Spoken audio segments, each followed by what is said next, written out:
दोस्तों, कुछ लोगों का कहना है कि वेयरवुल्फ के किस्से दरअसल और कुछ नहीं बल्कि वेयरवुल्फ सिंड्रोम नाम की एक बीमारी है जिसमें इंसान के शरीर में लंबे लंबे बाल उग आते हैं। लेकिन दोस्तों, पौराणिक काल के लोगों में इतनी समझ तो जरूर होगी जो एक बीमारी और खौफनाक जीव में अंतर कर सके। आज धरती पर डायनासोर्स नहीं है, इसका ये मतलब नहीं है कि उनकी अस्तित्व को स्वीकारा नहीं जा सकता। इतिहास में इस तरह के कई अकाल्पनिक जीवन का वर्णन दुनिया के अलग अलग जगहों पर मिलता है। दोस्तों, आज के इस वीडियो में हम वेयरवुल्फ के बारे में विस्तार से जानेंगे और कुछ असली वेयरवुल्फ की सच्ची कहानियों के बारे में जानने की कोशिश करेंगे, तो वीडियो में अंत तक जरूर बने रहिएगा।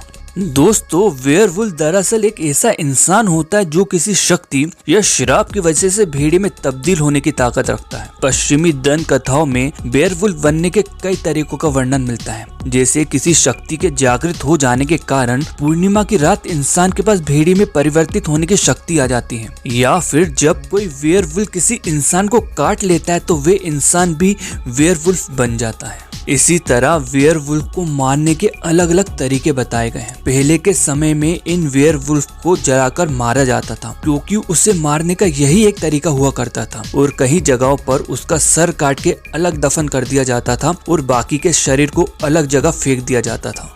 दोस्तों, अब हम बात करते हैं वेयरवुल्फ के कुछ सच्ची किस्सों के बारे में। ये किस्सा बल्गेरिया का, जहाँ पर एक किसान रहा करता था। वे हमेशा की तरह खेत में हल चला रहा था, तभी अचानक उसे वहाँ पर एक बॉक्स मिलता है। जब इस बॉक्स को खोल के देखता है तो उस बॉक्स में खोपड़ी मिलती है जो कि न पूरी तरह इंसान की थी न पूरी तरह भेड़िए की थी। ये देखकर वहाँ के लोग काफी घबरा जाते हैं। अगर वे खोपड़ी किसी इंसान की होती तो उसे किसी बक्से में बंद करके जमीन के अंदर क्यों दफनाया जाता। दोस्तों, ऐसी एक नहीं बल्कि कई खोपड़ियां दुनिया भर के अलग अलग हिस्सों में पाए जाने का दावा किया गया है। बल्गेरिया में मिली ये खोपड़ी शायद किसी वेयरवुल्फ की हो सकती है जिसे मारकर दफना दिया गया होगा।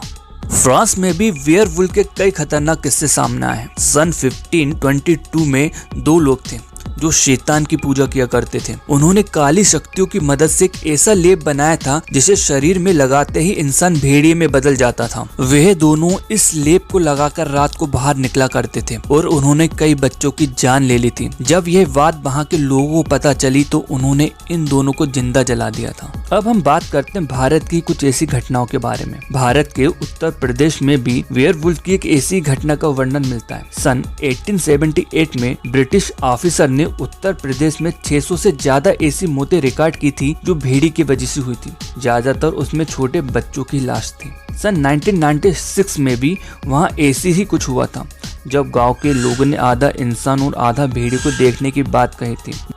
दोस्तों, अगला किस्सा 425 BC का। उस टाइम के एक मशहूर फिलोसोफर हुआ करते थे जिनका नाम हेरोडोटस था, जिन्होंने एक न्यूरी नाम की एक जादुई जनजाति की बात लिखी थी। उनका कहना था कि इस जनजाति के लोग साल में एक बार पूर्णिमा की रात भेड़िए में तब्दील हो जाते हैं और 7 दिन तक भेड़िए बनकर रहते हैं। हेरोडोटस ने कहा कि वे खुद इस बात पर यकीन नहीं करते थे, लेकिन जब वे उन लोगों से मिले जिन्होंने प्रत्यक्ष रूप से ऐसा होते देखा, तब हेरोडोटस ने उनकी बात मानी। अगर आपको मेरा आज का वीडियो अच्छा लगा तो प्लीज़ मेरे वीडियो को अपने फ्रेंड्स के साथ शेयर करें, लाइक करो, सब्सक्राइब करें।